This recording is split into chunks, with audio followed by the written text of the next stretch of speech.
My name is Gingy, and I'm calling from the good old United States. Let's Nice. go, Welcome, USA. welcome. USA. What is your take, Gingy? Well, my question is, what do you think the most competitive season of Fortnite ever was, and why do you think that? Oh, most okay. Interesting. I'm gonna put it back on you first, though. What we got you here? Do you have a pick? What is your most competitive season? I only started watching comp at around chapter 3, but I think Ugh. I don't You have haven't like had an some good exact choices. season because Okay. I don't think there's been as many competitive seasons since then. But I think it would have to be one of like the later chapter 2 seasons. What I know, Okay. because that's Okay. when I think trios is probably the most competitive game mode that we've had. You, Gingy, I've noticed you from my stream. That's basically my take. Yeah. Gingy's given my take. And chat, whenever people ask me what's the most competitive season, I always say end of chapter 2. So I'll throw it to these guys. Do you have a specific like end of chapter 2 meta that you have in mind, or is it just like? I mean, because I'm trying to think which Some of one those was are it. a bit different. Yeah, the trio. I'm trying to think because we had the 4 FNCSs in literally 2 seasons. I'm trying to think, was it Grand Royale? I know it was one of them was just insane. I'm trying to think exactly which one it was, and I can't. We've gone back so far. I think it was chapter 2 season 8. It was the last one. Chapter 2 season 8 is definitely my pick. I think that was the most competitive season for me. What was that meta? I can't even remember what that meta was. Chapter 2 season 8. It was basically just pumps, right? It was just pumps and like very little mobility. It was just launch pads, bounce pads, and pumps and stuff, wasn't it? I think. I mean, Ceice, if you remember. But you're asking the 3 like we've got so many metas in our head here. I'm trying to like process. I can't I can't tell you what each season was.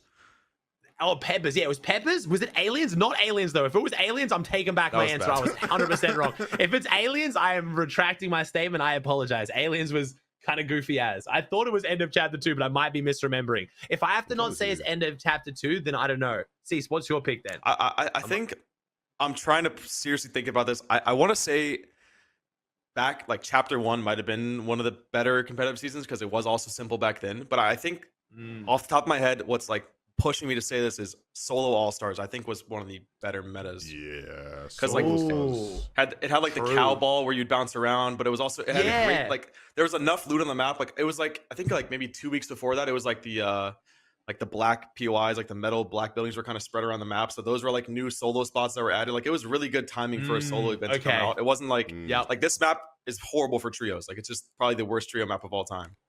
And then you had like that map, which was great for solos. It was like definitely a good combination of loot and meta. Yeah, I think that's a good one. It's hard for me. I feel like in my head, the ones that come to mind are some of the earlier chapter 2 ones.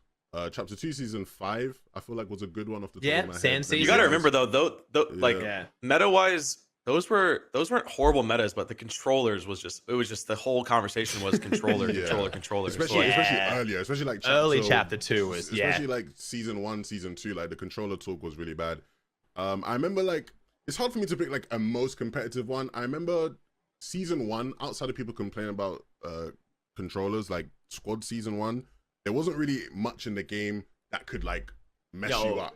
So nade stacking 11? Yo, nade stack, bro. Outside of nade stacking. Other than your whole squad just dying instantly with grenades. Squads was valid. Squads was good. Squad, like the meta, if it wasn't for nade stacking, like if nades were out, so actually no balanced meta, you know. We're forgetting floppers, guys. It was Fish Mania. Yeah. It was like it was. I didn't mind that though. It was insane, dude. I had a buddy back in the day where he would do a route. It was just infinite floppers the entire time. You'd have like 18 floppers in a single inventory. Hey, people still do stuff like that now. Eh? You see people doing the cacti last season with bananas and medkits playing Storm. It was like people still do spam Storm metas, but this chapter 2, I think in general as a whole, just had like some of the more balanced metas.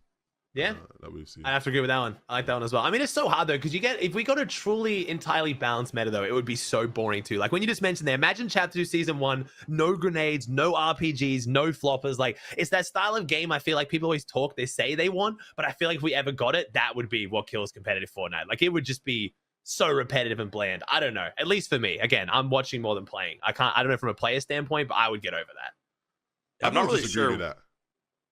You disagree with like having a stale meta? Like you'd want like I've always disagreed with that. I feel like people put too much in that. It reminds me of also like when people like do the thing when they complain about like game modes, or like we should change game modes because otherwise it'll get boring. It's like if for me the way I look at it is if the game don't get me wrong, like some metas could be extremely boring, but in general, it's like Fortnite and competitive Fortnite remains very similar to its core. And so it's like if things are boring, then like there's a deeper problem there. Either like the tournaments themselves just aren't satisfying because the storylines aren't interesting. Like there's like more to it. Like there's not like enough stakes. You could have people play rock, paper, scissors and it be interesting if there's high stakes. It's like, I feel like the meta being like, if it was like the chapter 1 meta and we didn't have RPGs and grenade stacking, like if you had a meta like that, I don't think it'd get boring. If it did get boring, I don't think it'd be because of that meta. I think there'd be, you know, other reasons for that. Fair. Yeah. I think from player perspective, I would be intrigued to see how like player development goes. I mean, you don't want to get into where we are right now, but I feel like if things don't change, I do start to see pros start to get a little bit bored. But I think the team game mode one, interestingly, you touched on that one. I feel like I want to see the team mode just swap for like just one season to add some spice in there. But man, I'm trying to think of if we had solos, trios, or squads for as long as we've just had duos, it would have ended up so much more boring than it currently has. And I think when everyone keeps talking about switching the game modes, they're just forgetting the fact that we now have an actual yearly based LAN system. Like that just doesn't work if you switch the game mode, I feel like, anyway. Because like that this season, no matter how bad the meta is coming into this Grands, I'm going to be hyped because 10 teams from the 2 biggest regions are making LANs, and that's it. No one else makes it, no more chances. That in itself, the stakes, makes it so exciting. You start switching the game mode and you don't have these big calls for LAN, and I do think Fortnite starts to slow down. I would love to see solos introduced, like a solo all-stars every year. You're the champion of 2024 So solo sick. all-stars. That was a great, like that year was pretty fun. I think it was also trios and then solos. Trios and solos. And you qualified to solos by playing in trio grand finals. I remember we got like 15th place and we actually made it to solos. That was really cool. I also would love to see Fortnite. I mean, we're talking fairy tale now. I can't get into it. It's making me sick, dude. You can't make these scenarios. It's not gonna happen. But I think it would be cool if they like gate kept, like we're doing duos, like Saudi Esports World Cup, whatever. You guys do trios. Like we can just split it up and like make it so it's like each type of broadcast side has like a different mode. I think that's really, really cool. I think that the Esports World Cup they've done so far is a great fix for that. Yeah. Well, I was going to mention DreamHack carried that solo scene, and we had set lobby stacked like solo events every here and there that weren't linked to the regular competitive season and just kind of came on top of it. Was so nice. That is true. I do think that also, not even talking about that, I forgot about that. The DreamHack like Swedens and stuff where you would travel 100K solos. So good. It's just like you hate solos, but then you kind of need it to level you out. It's like it can't always be duos, and especially in LANs, like you need to have more solo LANs like that. Like I love when they host even from like a talent development perspective, like high level solos was like the best way to find new upcoming talent. You know, it's like you're not limited by having a crap teammate just because you ain't got enough earnings or PR. It's like you just do really well in like a big important solo event, and now you're on everybody's radar. Loads of people want to play with you, so I'd like to have that as well. Yes, players like we've seen massive players come out of that. That is very true. We just haven't seen that for the longest time now. There's just hasn't been that. We had Red Bull, and that was interesting. Like, you know, Vico did well. Vico's crazy, but yeah, there was some issues for sure. I think that's a big part with solos is meta matters. Like a simple meta is really good in solos, and that's like the all-star meta was really simple. Some DreamHack metas have been really simple. Like I mean, even like the online DreamHacks. I remember, I think it was the one that Stretch won. It was a couple mythics. You had like the mythic drum gun with you had a couple mythics around the map, but it was a fairly simple meta. It had the crash. It was crash pads. Yeah, it was crash pads. Yeah, I remember like that was one of the first VOD reviews I did, and yeah, it was like crash pads and stuff, and it was fun. It was skillful. I think when it's solos, the stakes are so high, like Levin was talking about. You don't need the other craziness to just carry it. If you love Benji Fishy and you're watching Benji Fishy, and he could die at any moment now, it's just super fun and exciting to watch in itself. Yeah. I think if they were to host a LAN, like DreamHack was to host a LAN tomorrow with this meta, it would just everyone would think this is the worst thing of all time. Like they would hate it because it's a horrible meta for solos. Like, so it's fair. Yeah, very fair.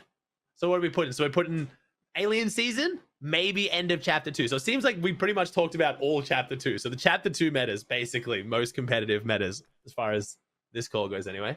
Yeah. I think All Stars is that Chapter 2 or when was that? Yeah, All Stars is Chapter 2. Yeah. Okay, yeah. Dude, I'm looking at the leaderboard, some names.